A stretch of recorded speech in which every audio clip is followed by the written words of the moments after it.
So in the last session we talked about this point R, right? So we have seen how to install R and R Studio, and very few commands we have seen on R and R Studio.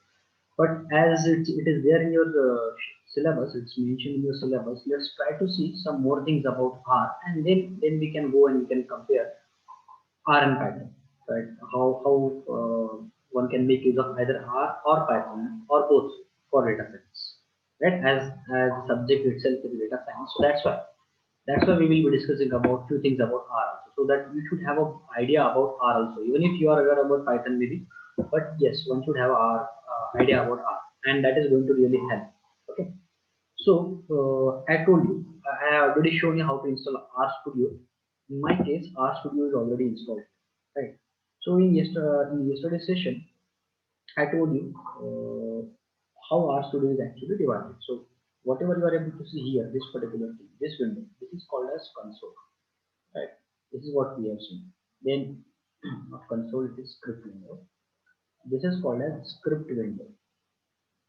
This one is nothing but the second one is console. This is what we talked about. And this third one, where we are able to see all the environment variables, this is called as environment window. Okay, it is called as environment window. And the last one, it is called as plot window, where we are going to see the plots, whatever the graphs, visualizations we are going to do here, we are going to see at this at this place. Okay, this is what we have seen. Now, let me show you very basic operations. Let's try to see some basic data types which are available in R.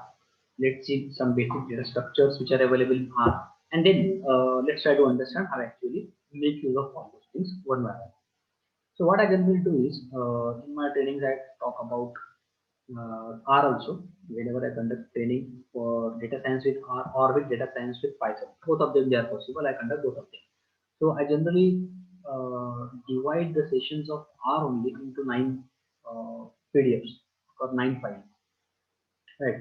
This is what I'm going to refer now. So I start with these things. Okay. The first look of R and R Studio. I have already shown you. These are the operations you can run. So yesterday I have shown you, right? If someone wants to run some commands, suppose 5 plus 9. So how you can run it? Press Control Enter on the keyboard. That's it. You'll be able to see the result here. So if you people also want to execute all these things parallelly with me, you can just open RStudio. I hope some of you at least might have installed it already, right? I have already shown you how to install it yesterday. It's a very simple task. Just go and Google and you will be able to install it. But the thing we need to take care about is first install R and then only install RStudio. For example, here whatever you are able to see these things. Okay, let me just show you from the start itself. Go here, click on R script, you will be able to see a script. Suppose if you want to be clear all these variables, just click on this and say yes. You will be able to see a blank environment window. Okay. So here I was telling you 5 plus 9. Either you can just press Control Enter, or you can go here and you can press on Run button, and you will be able to see the result here. So if you want to clear, in my case I am getting all these things because by mistake I clicked on some other button. So what if you want to clear all these things, whatever you are able to see here, just go here and press Control L. Once you press Control L, console will be clear. So in my case I am able to see something like this. Nothing there, right? So I want to execute Control Enter. This is what you will be able to see. Now we will see different other operations also. For example, if I want to go and try to do multiplication operation, so you can go and press Control Enter, you will be able to see multiplication operation. You might be knowing this is for division, Control Enter. So see what result it has shown me. It has shown me 2.5. Right. In Python, we have seen if you want integer part of the quotient, that also possible. So the sign for first of all check the sign for remainder. So if I try to make use of this particular sign, this is the sign we make use of for remainder in case of Python. Let me check whether it works in case of R or not. Now see, it is showing me unexpected input in 5% too. That means percentage sign is not working here in case of R. So what you can make use of is you can make use of percentage and then run it.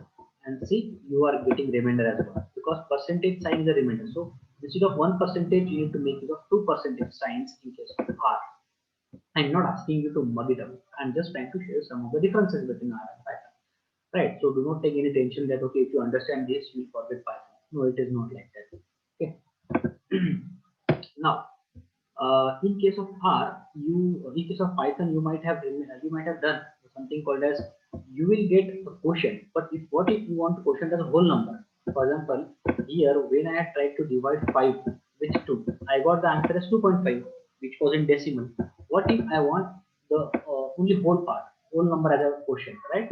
Or integer part of the quotient if I want. What I should do is, so here in case of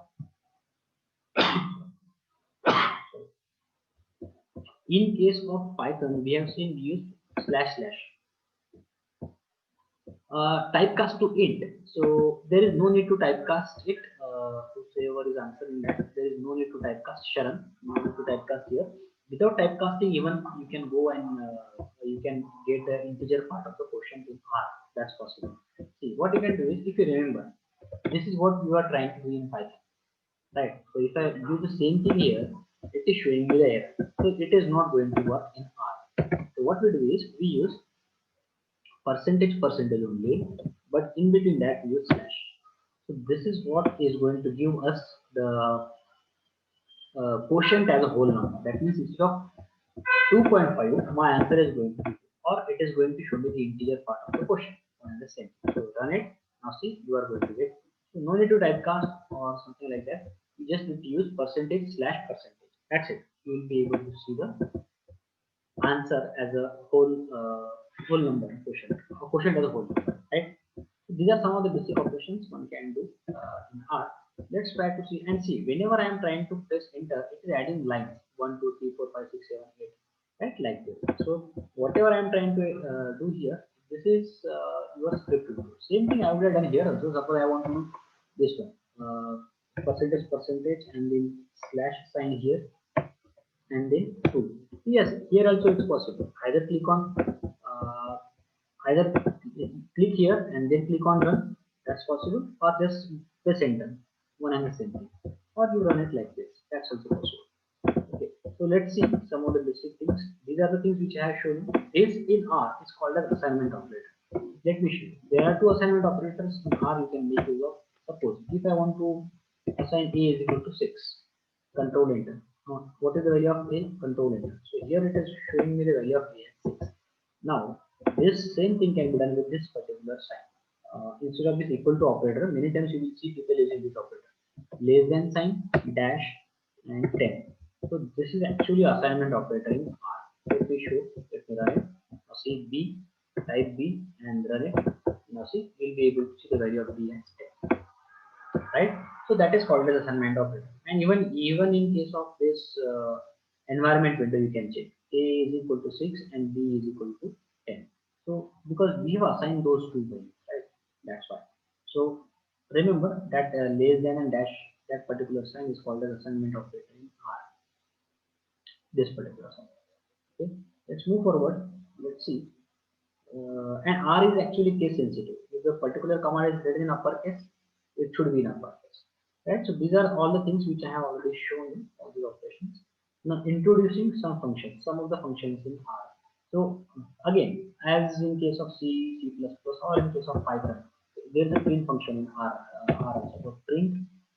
Now see, whenever I type print and press tab button, it is just going to complete that particular command. So it understands keywords. Right. Now suppose if I want, if for example, if I don't know what is this print function, suppose I want to get help about this. So what I can do is, there are different ways to get the help. You can go here question mark and then type the name of the function or method for which you want to help, and then run it. So what you will get is, you will get help like this. So print value. So what print does? Print prints its arguments and all those things, and everything is shown. So you can read. This is a help regarding the print function. That's why yesterday I told you R itself tells you how to learn R. Don't have to worry about that. You don't have to actually remember anything, right? And if you want to know in more detail from which package print actually the print function is actually taken, So what you can do is question mark, and then you write down print and then run it. Okay, so you'll be able to see from the start itself from where print has actually come into picture. So I just run it. Whenever you see this particular red button, it means it is still running. Right now, see it has shown me from the start. Right, so here from here, this particular package I am getting print. So I am just clicking on that, and you are going to get more or extra information about print. But generally, we make use of this particular question mark and print or help. That is going to show you all that. Otherwise, any other way is just go here, try out with help, whatever the method you want. You want help regarding print. Feed into the keyword. Let me check whether it runs or not. So yes, it also runs, right? And obviously, so these are the three ways with the help of which you can get help in R, right? Generally, we make use of this question mark and print. And suppose if you want help, so what's available is click on this. See, I'm clicking on this help button, and here you just type the keyword for whatever the keyword you want help. So and then press enter. And so same thing it is going to show you.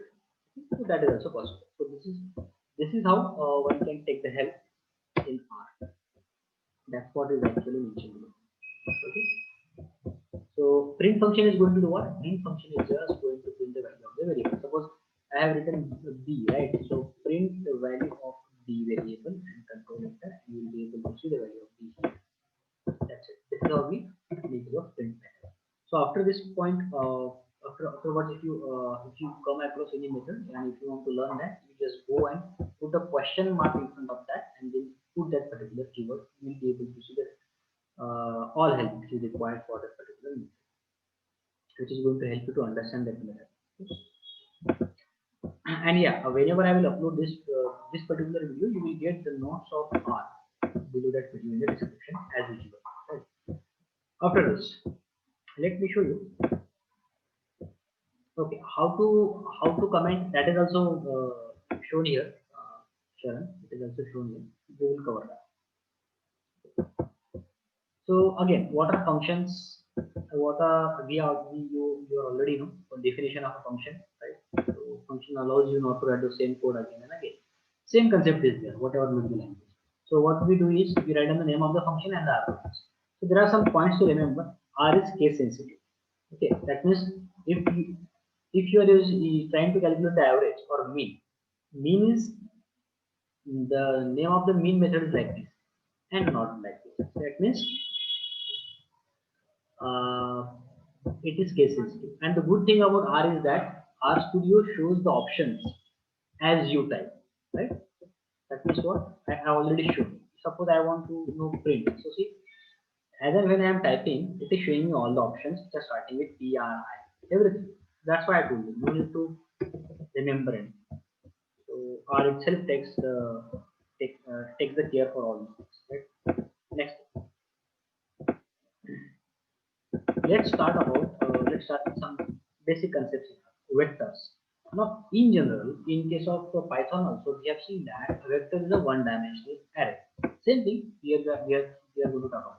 So whenever we want to create a vector, we use a method called as C. So C is actually what? C stands for combine. Always remember. C always stands for combine. So what I will do is I'm not going to type all these things, or maybe as it's the first one, I will go and I will try to type it. Let me just copy this value. Right? So let's copy all these values. So how to create a vector in R? Let's try to see that. Okay. So the name of the vector they have given is student.height. Okay, you can give any other name, whatever you want. So student.height I will use equal to sign. Now C method you make use of, and then whatever the values you want. So I want values heights of the students as 101, 122, 115. Right? So there are 5 students. So I will run it. So this is called as a vector. If you want to see, now see, if I go here and if I type stu, now see it is going to prompt me. Whatever is starting with stu, it is going to prompt me. And here also, in case of environment window, you can see that it is actually showing you all those things. That's student of height, and it is showing you like an array.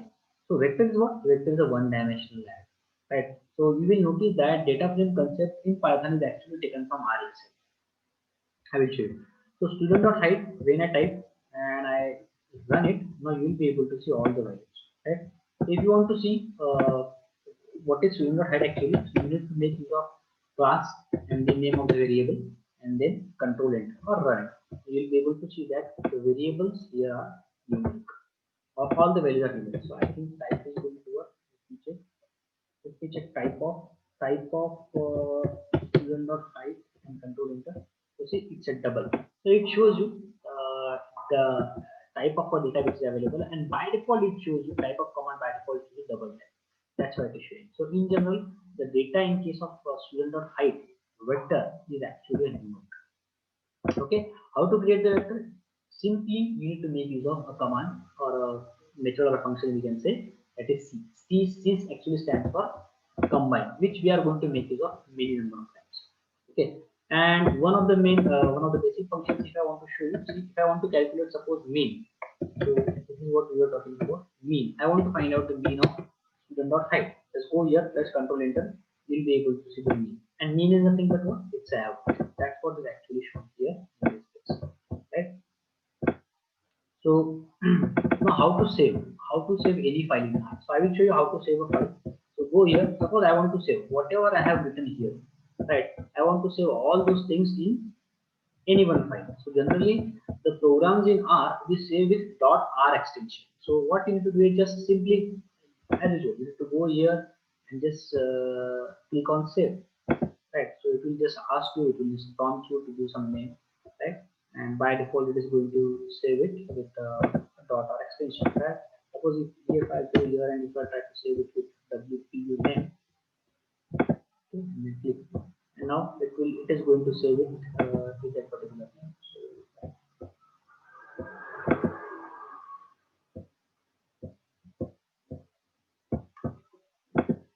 So let me see. Okay, this WPUR, if you are able to see, in my case I have actually opened multiple files.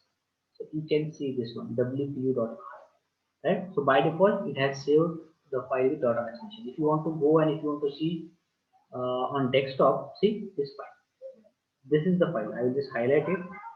This is the file which is saved just now with a .r extension. So the point is that by default R is going to store or R is going to save the files with .r extension. That's what I want to tell you. Okay, and this saving the file in R is very easy, right? And now where by default, if I do not choose the path, by default where it is going to save, it is going to be stored or saved at my current working directory. How to get the current working directory in R? So you just need to run getwd command. Getwd actually stands for get working directory. Those people who are aware about those people who are aware about Linux commands. In Linux, there is a command called as pwd, present working directory. So it shows you where you are currently working, in which directory you are currently working. And pwd actually works in Python also. If you go and if you type pwd in Jupyter window, it is going to show you current path. So on the similar hands, there is something called as getwd in R, and it is also going to show you your working directory. So if I go here and if I try to click on run, it is going to show me my current path. So my current working directory. See users user documents. That means this is my current working directory. So that whatever I will save by default, it is going to be saved in this particular directory, in this particular path, right? And if you want to go and if you want to change that path, yes, that's also possible. For that, there's a command called as save wd. Yeah, save wd. So what you need to do is in double quotes or in single quotes, you need to write down a new path here, right? And then it is just going to save that particular path. So if I suppose if see users, suppose I want to make it as a desktop, that is possible. So what I will do is I will copy this particular thing. Okay, I will go here and paste that path. So instead of documents, let me suppose make it as desktop. Check, control enter. Now see that path is set. So if I again go and if I again run this getwd, now it is going to show you see user desktop, because right now my current directory is desktop. Now check. So set wd is the command to state the current working directory. Okay, so remember that. So we have seen how to create the vector, how to see the working directory, how to change the working directory. This is what we have seen. Let's try to talk about data types in R. So following are the key data types in R. First one is the numeric, which is going to include integers and decimal numbers, which are called as a floating point type, right? So another data type is after numeric is characters, right? So whatever we write down in single quote or in double quote is one and the same. Always remember whether it's a always remember whether it's in double quote or in single quote. Suppose if I am writing down some string like this, WPU, or if I am writing down it like this, both of them they are same. In R, either it's written in single quote or in double quote is one and the same. That was so character data. Okay, after that logical. So true, false, you are aware about. So numeric, character, logical, and one more data is there that is complex. 2 plus 3. So generally we do not make use of this one. If needed, we will make use of this, right? But yes, in Python also they are available. So I told you, if you want to know the data type of any variable, we can make use of class command, right? All these things I have already shown you. Let me declare a variable in decimal and let me check the data format. Suppose c is equal to 2.2. Control enter. If you go and if you try to check the data type of c, let's see what it is going to show. It is going to show you numeric. So under numeric only I told you, under numeric only you have floating point as well as integer. That's why in general it is showing you the data as numeric. Okay, and character, suppose if you want to see character, suppose I have maybe c is equal to uh, hello and control enter. Now go here and try to see the class of c, you will be able to see character. Or as I told you, even if I write down like this, d is equal to either it in double quote, either it's in double quote or in single quote is one and the same thing. There is no difference, right? So class of d control enter, you'll be able to see character. Always remember, okay, either single quote or double quote is one and the same thing in case of R. There is no difference in that. Very basic things, but yes, very very important because many times we make mistakes. And yes, logical, true and false. In Python, if you people remember, I told you true is 1 and false is 0. But here, how do we write down the true and false? Let's see. Suppose I have a variable, suppose maybe variable v1. V1 is equal to, you cannot write down true like this, right? So true should be all letters in uppercase. So v1 is equal to true, run it. If I go and if I try to see the class of v1, you'll be able to see that it's logical. So the class that is showing is logical. And similarly, if you have another variable v2 is equal to false, right?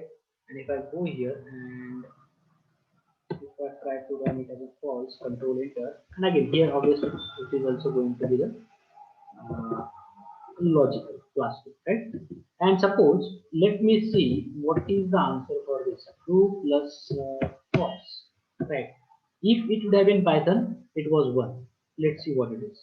Here also it is 1, right? So for example, if I go and try to run true plus true, now what should be the answer? Here also it is true.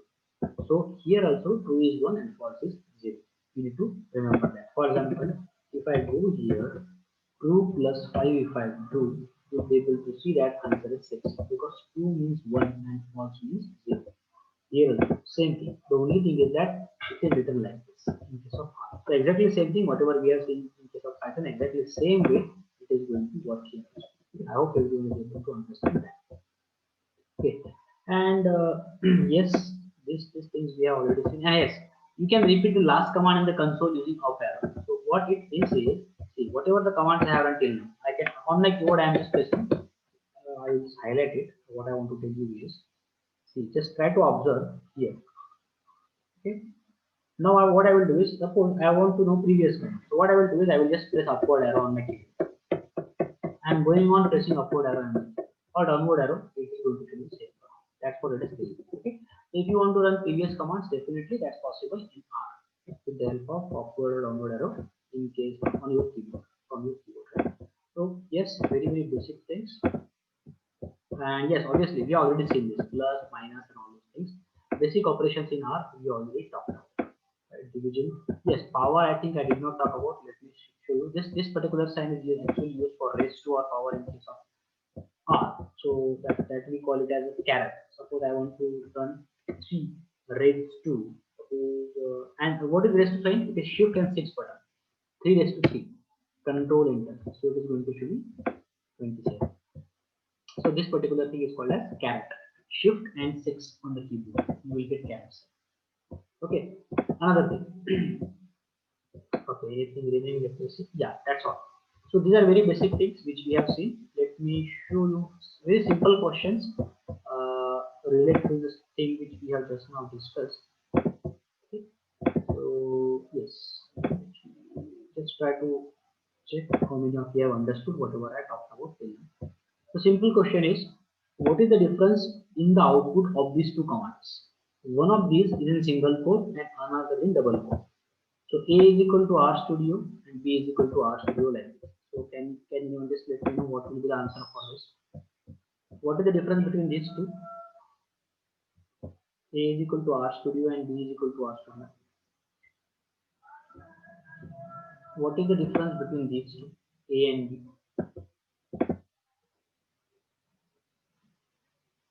Any difference? Just now we have seen, right? So one is assigning and another is printing. Okay, Sharon is saying one is assigning and another one is printing. No, Sharon, it is not like that. Yes, anyone can. It's a very simple question, right? What is the difference in the output of these two commands? This one and this one. What is the difference? Just now I told you, right? I think I thought you people have got it. At least those who listen, no difference, right? So that's right, we both. No difference. Just now I told you, whatever it is in double quote, whether it's in double quote or in single quote, it is one and the same thing. In R, either you use double quote or single quote, it is one and the same thing. So there is no difference. The answer to this question is no difference. I hope you people are able to understand. I repeated it 2-3 times when I taught it, right? Remember that. Now this is what, create a vector with the following values and find the mean of these. 253, 635, 365. Can anyone tell me the command? I will just copy this. We need to find out the mean. Which method I should make use of to find out the mean? Now here, even though it's really easy, let me tell you how you people are going to make mistake. I got answers. Okay. So Manas is saying that mean of 253, 635 and 365. Let me write down Manas's answer. What he is saying is these are the three values here. Right. Now he is saying you need to find out the mean like this. Let me show you what is the answer. If I go and if I run it, the answer which I got is 253. Now you tell me, is 253 mean of this? If it is, let's see. But try to read the question carefully. Create a vector with following values and then find the mean of this. Now what answer I got from you people is this one. Let me show you like this. I will create a vector. Suppose v is equal to, how to create a vector with combine c and then those values. Now run it. And now what you do is find out the mean of v. Let's see what is the difference between the two values. Now see, the mean is 417.66 and the mean you people you calculated is this one. So always remember, whenever you want to calculate the mean, first of all create a vector and then find out the mean. So try to read the question carefully, right?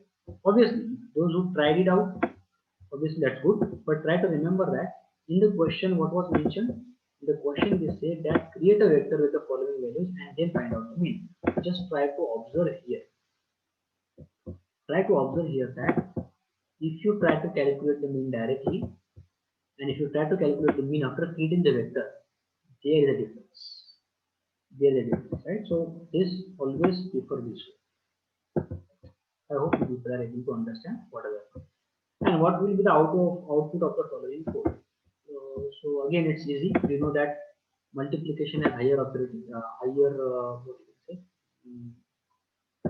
According to BODMAS rule, you might be knowing that there is a BODMAS rule, brackets, order, division, multiplication, and multiplication. So this is going to exist first, and then this. So the result is going to be 12. It is going to be 12. Is vectoring are same as list in Python? Sharon is asking, is vectoring are same as listing in Python? So vector is an array. Vectoring in R is actually similar to NumPy array in Python. Are you getting, Sharon? Vectoring is similar to array, not similar to list. Is it clear, Sharon? Okay. So those were very simple questions. Let's move forward and let's try to talk about some more things about R, right? So that we will be in a position to compare. In our sessions, right? Okay, that was a descriptive theory. So see, what R can do is R can go and with the help of R, you can go and you can plot the things. Even you can go and you can plot the graphs with the help of R. That's why I told you, whether it's data science or even machine learning or deep learning, one can make use of R. This is what I told you, right? Getting the help in R. So you can go and you can, if you want to understand any method, just go and try to type help command. Or otherwise this one, right? Now let's try to talk about some of the important things. So descriptive statistics. So how to find out the mean? I think I already told you what is the difference between mean, mode, and median. I hope you people are able to remember that. Mean is nothing but what? Mean is nothing but the average. Whenever we say descriptive statistics, which we are going to require in this subject many times, always understand the difference between these. Right? I think we have discussed mean, mode, and median. I think for you people, I have already discussed these things. Right? So mean is nothing but average value, mode is nothing but the most repeated value, and median is nothing but the middle value. Okay, so I hope there is no doubt to anyone of you, right? Mean, mode, and median. So how to find out mean, mode, and median in case of R? That's what we are going to talk about. Very quickly of this. So mean, again we already see. What I will do is I will just try to run it fast in front of you so that we will try to do the discussion on R here itself, right? So what are we trying to do here? So if you can check this particular count, student.height is equal to C is nothing but what? Combined, and so we have this many number of students data, this many number of students height. So I will just run this line. Okay, if I want to go and if I want to print all those things, what I will do is student.height, control enter. So it is going to print all the values. And mean, this is how we can find out the mean or the average. So the mean of the student.height is going to be 110.2222. This is how we find out the mean. Now what? What if there is an NA value? I hope you people remember NA values or missing values, right? Or otherwise, I can ask you a simple question. Suppose if there is an NA value or missing value, right? So what will be the result of NA is nothing but what? NA or missing value. What is it? It is nothing. It means nothing. NA or missing it means nothing. So what will be the answer of this one if I say 100 plus NA? What will be the result of this? 100 plus NA is what? I think we have discussed. If we have discussed, that will be good. Okay, so Sharon is saying that 100 plus NA is 100. I think I already told you, right? NA, what is NA? I already told you. NA is missing. See, what do you mean by missing value? See, for example, just take an example. Suppose if you are filling up some form, right? We go 100 plus NA, the answer is not 100. Answer is going to be NA. What is NA? Try to understand. Suppose if you are filling up some form, right? And suppose, or maybe let me give a very simple example here. NA is similar to NaN, right? In NumPy, right, Manas?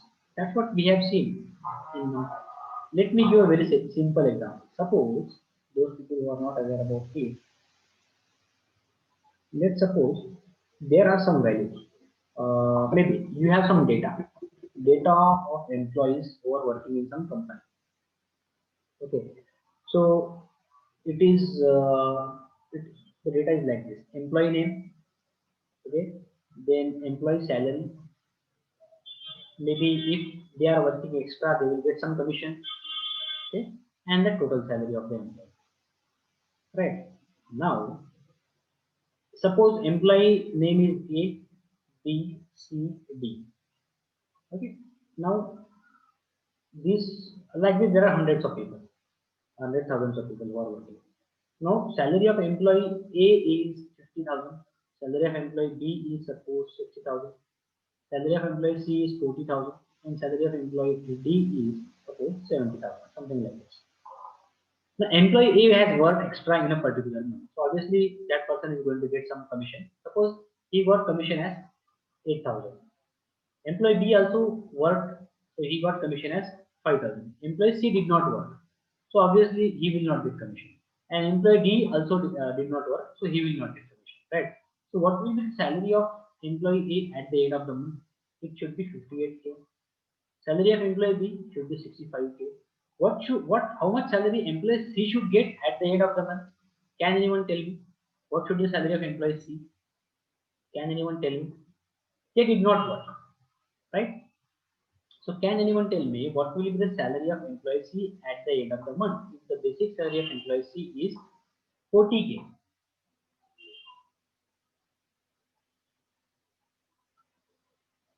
Zero, right? So Sharon, it will not be zero. As this value is missing, so what will happen? It will be NA, right? And 40 plus NA is going to be NA. It is nothing. This is also NA. 70 plus NA is also NA. So they should have got 40 and 70 salary respectively, but they are not getting any, which is not good. And that's why it is very, very important to handle any values or missing values. NA means nothing.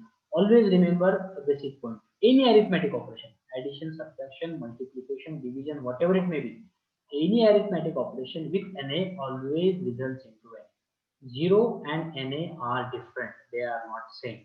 0 plus NA is also NA. Always remember. So those people who are telling me that he will get zero salary, no, he will get NA. Nothing. Nothing is different than zero. It is not similar to zero. So try to remember this point. Any arithmetic operation with NA or missing value always gives you NA or missing value. And that's why it is very, very important to handle NA values.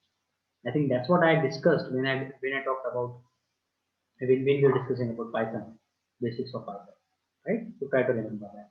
And that's what it is. That's what is shown here. So see, what I'm doing is, if there is an NA value in the vector, the mean will be shown as NA. Why the mean will be shown as NA? Because we know what do we mean by mean.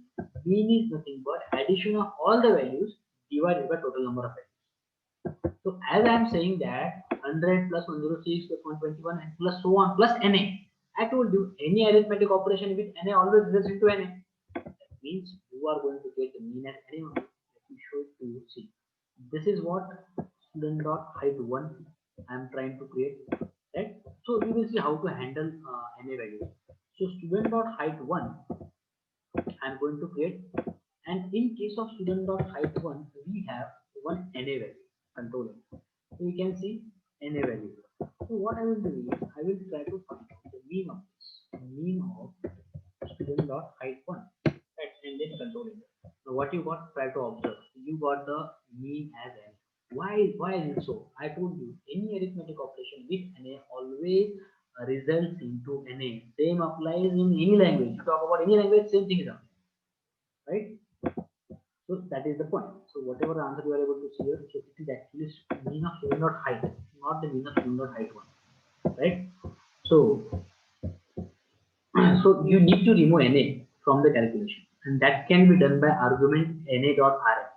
NA dot remove is equal to true. So when you do NA dot remove is equal to true, then it is not going to consider the NA value to calculate the mean, right? That means what I need to do is go here and try to run the mean command once again for student dot height 1, right? Do comma and try to write down NA dot RM is equal to true. That's it, and then find out the mean.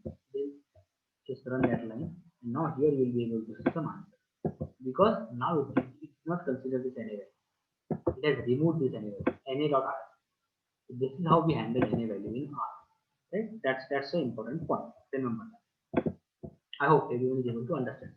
Always remember, any arithmetic operation with NA always results into N. Try to remember. Okay. And yes, there are some other methods also or other arguments also you can make use of. For example, in the above case, there is an extreme value of 1047. I think I discussed extreme value also. Outlier values, right? Outlier values are called as extreme values in whether it's Python or R. And what is the problem with mean? Mean or average are affected by outliers, right? So let me, if someone is having any question regarding that, let me tell you what is outlier value or extreme value. What happens is, suppose there are some employees who are working in a company, right? Salary of the first employee is suppose 35k. Salary of the second employee is suppose 50k. Next employee is suppose 30k. Next employee is suppose 70k, 65k, 80k, and suppose one more employee is 45k. And one more employee is there whose name is Bill Gates, who is working in my company. So his salary is going to be something like this, right? Now, if I ask you to find out the average salary of all these employees, this value is going to affect the average drastically, and that's a problem with mean. And that's why what we can do is we can remove the extreme values. These are called as extreme values or outliers. So mean is actually affected by outlier, and that's why there's the concept of median. That's why I asked you whether you people are aware about mean, median, and mode or not. Mode is actually used for categorical data. For example, gender column, male and female. Whatever is the value which is repeated most number of times, that is going to be the mode of that column. Median is nothing but the middle value. Let me otherwise let me check whether you people are aware about the median or not. Suppose if we have the values like 2, 7, 3, 5, and 4. So can anyone tell me what will be the median of this? What will be the median in this case? Okay, I am getting the answers. Okay, Sharon is saying 3. So what we do in median, we just try to arrange them in ascending or descending order. So 2, 3, 4, 2, 3, 4, 5, and 7. So 3 is not the correct answer, Sharon. You are saying 3, 3 is not the median in that case. Can anyone tell me what will be the median? 4. Yes. Yes. All of us. Yes. I mean, reverse correct. Yes, Sharon. So always remember, median is always going to be the middle value. Either you arrange these numbers in ascending or descending order and then find out the middle element. That is called as median. So in this case, you people are able to find out the median easily because it was odd number of numbers. What if you have something like maybe something like this one? Now what will be the median of this? What will be the median of this?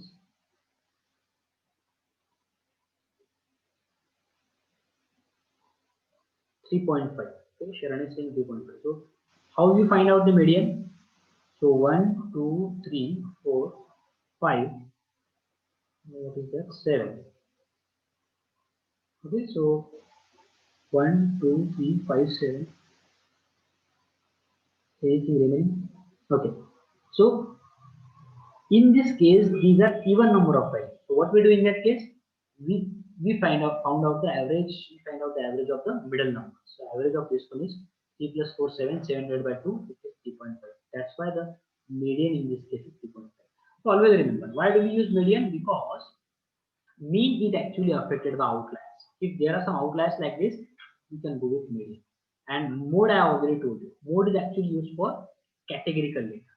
For example, gender, male, female. For example, passenger class, first class, second class, third class. So whatever is the value which is repeated most number of times, that is going to be the mode.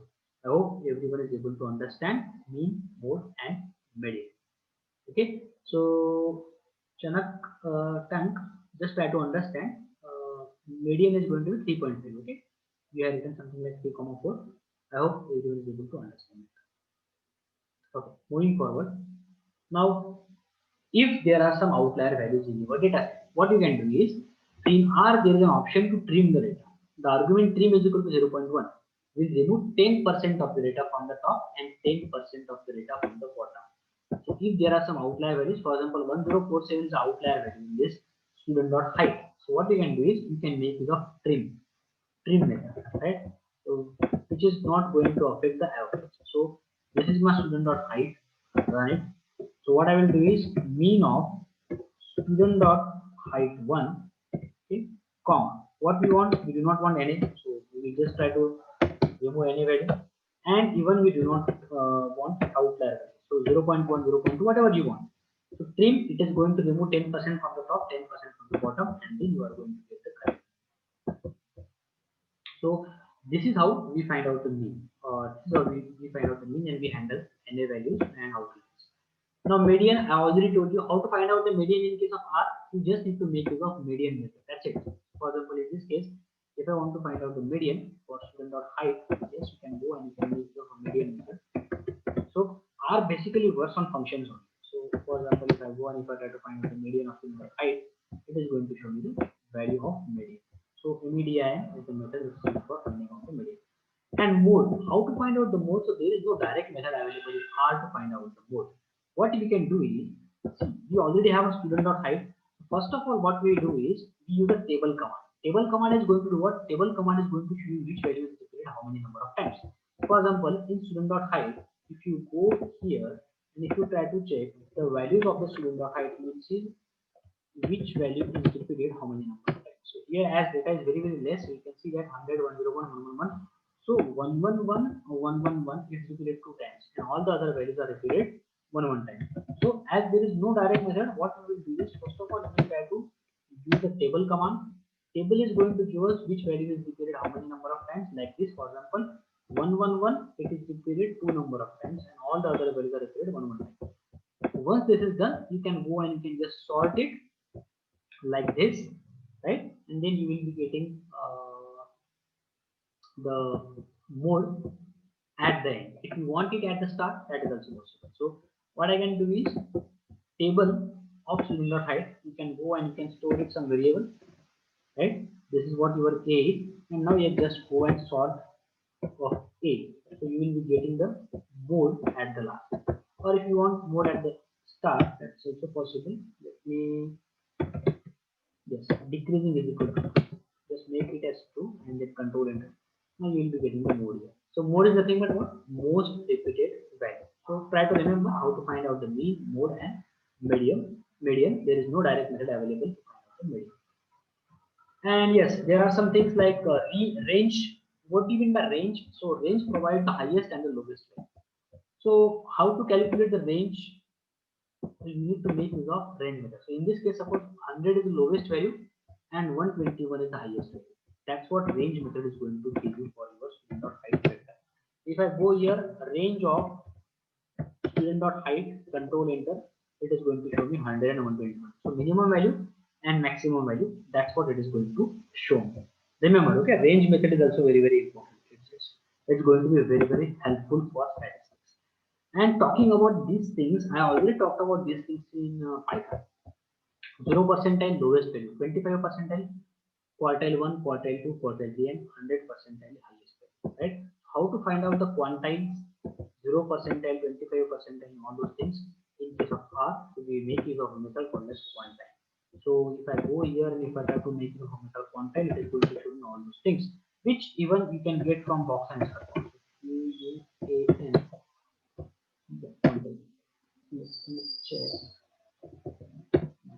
So quantile is the method which is going to give us quartile 1, quartile 2, quartile 3, and all the other methods.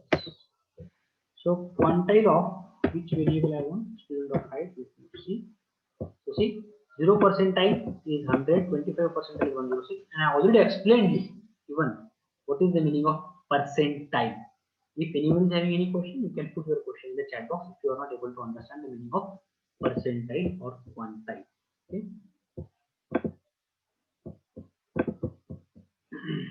Okay, and interquartile range, IQR, it is actually the difference between Q3 and Q1.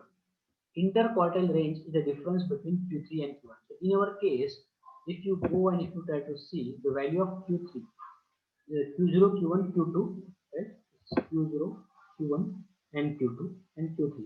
So IQR is nothing but you can find out IQR of student dot height and control it. So it is going to give me 8. So from where I actually got this particular value, 114 minus 106. So Q3 minus Q1. This is what? This is Q3, quartile 3 minus Q1. That is called as interquartile range. Okay, IQR. That's what the method we make use of. And to find out the standard deviation in case of R, we have a direct method that is called as SCD. Standard deviation. Standard deviation means what? Standard deviation means how much the values deviate from the mean or the average. That is called the standard deviation, which is very, very important in case of creating models in machine learning and data science. Okay, sir, can you explain how quantile is calculated? So quantile, Sharon is asking how quantile is calculated. So see, Sharon, what happens is quantile actually divides the data into 4 parts, right? So Q1, Q2, and Q3. So first part, second part, third part, and fourth part. Percentile divides the data into 99 parts. 99 parts. So whenever I say, suppose 25 percentile of the student's height is 106. What do you mean by this? It means that 25 percentage of the people from student dot height are having height less than or equal to 106. So 25 percentage of the people, it means what? How many values are there in case of student dot height? So how many values are there in case of student dot height? You can go and you can check it. How many people are there? So you can see. I will just try to count it. 1, 2, 3, 4, 5, 6, 7, 8, 9. So whenever we say that 25 percentile, 25 percentile of student dot height is 106, it means that 25 percentage of the total people. How many people are there? 9 people are there, right? So 25 percentage of the total people are having height less than or equal to 106. So whatever the answer you are going to get here, right? So it means what? So let me just for making the calculations easy, let me make it as 10, right? 10 tens are 100, so it will be 2.5. That means this many number of people are having less than or equal to height to 106, right? Less than or equal to. So see, one is this and another one is this. That is the meaning. I think one is this. So it is 2.5. It was 9. So obviously it was only 1% is there. I will again repeat. For example, 50 percentile of something is 111. It means what? It means 50 percentage of the total people are having height less than or equal to 111. I hope it is clear, sure, right? Because those people who join for attendance, they are just trying to leave. Okay, so I think we are already done with the time. Is it clear, sir? Okay. I hope everyone else is also clear. You can send your number. Yes, people. Attendance is very, very important for you. Just send your numbers and names.